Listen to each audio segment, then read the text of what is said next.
Hello friends. So तुम्ही हा viral झालेला जपानच्या मंकीचा त्या माकडाच्या पिल्ल्याचा व्हिडिओ पाहिलाच असणार, जो की इंस्टाग्रामवर सध्या व्हायरल आहे. आणि त्यावरून आपल्याला एवढं समजतं की मुक्या जनावरालाही, प्राण्यांना आईची गरज ही आपल्याला आयुष्यभर लागतच असते. मी तर इवन लग्नापर्यंत जे मला ओळखतात त्यांना चांगल्या प्रकारे माहिती आहे. मला कॉलेजला जाईपर्यंत, तर कॉलेजहून आल्यानंतर झोपेपर्यंत जेवणसुद्धा माझी मम्मी मला बेडवर द्यायची, तर माझं ताटसुद्धा माझी मम्मी उचलून न्यायची. एवढं मला लाडामध्ये वाढवलेलं आहे. मला घरातील कोणती कामं येत नव्हती, स्वयंपाक येत नव्हता, परंतु मी मम्मी झाले आणि मी एक एवढी चांगली मम्मी झाले की माझं बाळ कंटिन्यू माझ्या मागं मम्मी मम्मी करत फिरत असतं आणि मी घरातील सर्व कामं करतात. लुडबुडत गुडबुडत मम्मा मम्मा गोड आवाजात बोलत काहीतरी नटखट कारनामे करत माझं पिल्लू माझ्या मागं मागं असतं आणि माझा दिवसभराचा थकवा तिला बघून आणि तिच्या एक गोड शब्दामध्ये निघून जातो. तो मला समजतच नाही. घरातील किती कामाचा लोड असो, मला लोड वाटत नाही, कारण माझं बाळ, माझं गोंडच माझ्यासोबत असतं. मी माझ्या मम्मी, आत्ता जरी माझं लग्न झालं नसतं तर मी माझ्या मम्मीवर पूर्णपणे डिपेंड असते आणि अजूनही माहेराला गेल्यावर मी मम्मीवरच डिपेंड असते.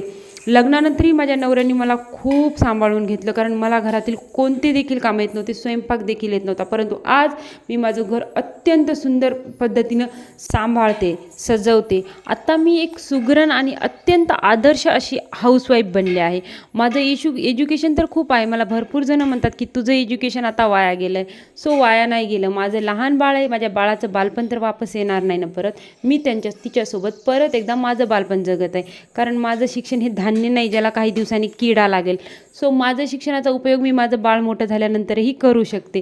परंतु माझ्या बाळासोबत जो जगण्याचा आनंद आहे, तो आनंद कुठंच नाही. आणि तो माकडाचा व्हिडिओ बघून तर कळाला की जर प्राण्यांना एवढं मातृत्व कळत असेल तर आपल्याला किती आहे. आणि मला माझ्या मम्मीची जेवढी गरज आहे, मी जशी सकाळी उठल्यापासून संध्याकाळपर्यंत जरा जरी काही झालं तर मम्मी मम्मी करत असते, तशीच माझी पूर्व तर सतत माझ्या मागे मम्मी मम्मी करत फिरते आणि ते ऐकून माझा पूर्ण थकवा निघून जातो. खूपच छान आणि गोंडच अनुभव असतो आई होण्याचा.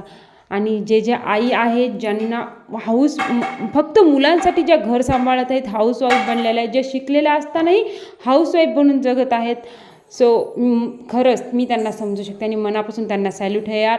कारण बाळाला सांभाळणं एवढं कठीण काम कोणतंच नाही, परंतु आपलं घर असतं, आपला संसार असतो. सो आपला संसार सांभाळायला, आपलं बाळ सांभाळायला एक वेगळीच मज्जा असते. सो मी घरातील सर्व कामं केल्यानंतर माझ्या गोंडच बाळासाठी उपमा केला, जे की मी साठी काहीच बनवत नसलेली मी आता माझ्या बाळासाठी 1 आणि 2 चमचा उपमा बनवायला शिकली आहे. सो मी उपमा केला, माझ्या बाळाला खाऊ घातला, त्यानंतर आम्ही दोघी जणींनी थोडा टाईमपास केला आणि आता माझा बाळ झोपते. टाटा.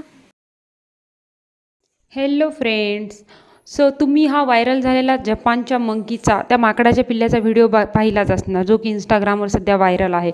आणि त्यावरून आपल्याला एवढं समजतं की मुक्या जनावरालाही, प्राण्यांना आईची गरज ही आपल्याला आयुष्यभर लागतच असते. मी तर इवन लग्नापर्यंत जे मला ओळखतात त्यांना चांगल्या प्रकारे माहिती आहे. मला कॉलेजला जाईपर्यंत, तर कॉलेजहून आल्यानंतर झोपेपर्यंत जेवणसुद्धा माझी मम्मी मला बेडवर द्यायची, तर माझं ताटसुद्धा माझी मम्मी उचलून न्यायची. एवढं मला लाडामध्ये वाढवलेलं आहे. मला घरातील कोणती कामं येत नव्हती, स्वयंपाक येत नव्हता, परंतु मी मम्मी झाले आणि मी एक एवढी चांगली मम्मी झाले की माझं बाळ कंटिन्यू माझ्या मागं मम्मी मम्मी करत फिरत असतं आणि मी घरातील सर्व कामं करतात. लुडबुडत गुडबुडत मम्मा मम्मा गोड आवाजात बोलत काहीतरी नटखट कारनामे करत माझं पिल्लू माझ्या मागं मागं असतं आणि माझा दिवसभराचा थकवा तिला बघून आणि तिच्या एक गोड शब्दामध्ये निघून जातो. तो मला समजतच नाही. घरातील किती कामाचा लोड असो, मला लोड वाटत नाही, कारण माझं बाळ, माझं गोंडच माझ्यासोबत असतं. मी माझ्या मम्मी, आत्ता जरी माझं लग्न झालं नसतं तर मी माझ्या मम्मीवर पूर्णपणे डिपेंड असते आणि अजूनही माहेराला गेल्यावर मी मम्मीवरच डिपेंड असते.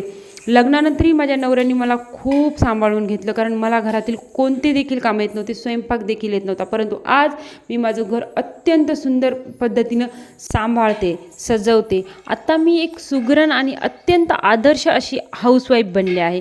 माझं एज्युकेशन तर खूप आहे. मला भरपूर जणं म्हणतात की तुझं एज्युकेशन आता वाया गेलं आहे. सो वाया नाही गेलं. माझं लहान बाळ आहे. माझ्या बाळाचं बालपण तर वापस येणार नाही ना परत. मी तिच्यासोबत परत एकदा माझं बालपण जगत आहे, कारण माझं शिक्षण हे धान्य नाही ज्याला काही दिवसांनी किडा लागेल. सो माझं शिक्षणाचा उपयोग मी माझं बाळ मोठं झाल्यानंतरही करू शकते.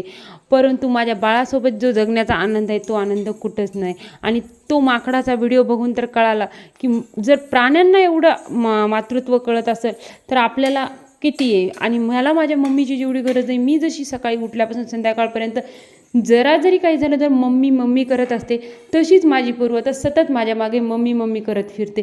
आणि ते ऐकून माझा पूर्ण थकवा निघून जातो. खूपच छान आणि गोंडच अनुभव असतो आई होण्याचा.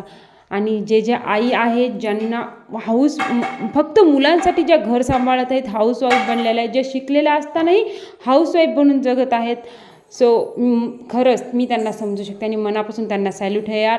कारण बाळाला सांभाळणं एवढं कठीण काम कोणतंच नाही, परंतु आपलं घर असतं, आपला संसार असतो, सो आपला संसार सांभाळायला, आपलं बाळ सांभाळायला एक वेगळीच मजा असते. सो मी घरातील सर्व कामं केल्यानंतर माझ्या गोंडच बाळासाठी उपमा केला, जे की मी साठी काहीच बनवत नसलेली मी आता माझ्या बाळासाठी 1 आणि 2 चमचा उपमा बनवायला शिकली आहे. सो मी उपमा केला, माझ्या बाळाला खाऊ घातला, त्यानंतर आम्ही दोघी जणीने थोडा टाईमपास केला आणि आता माझा बाळ झोपतंय. टाटा.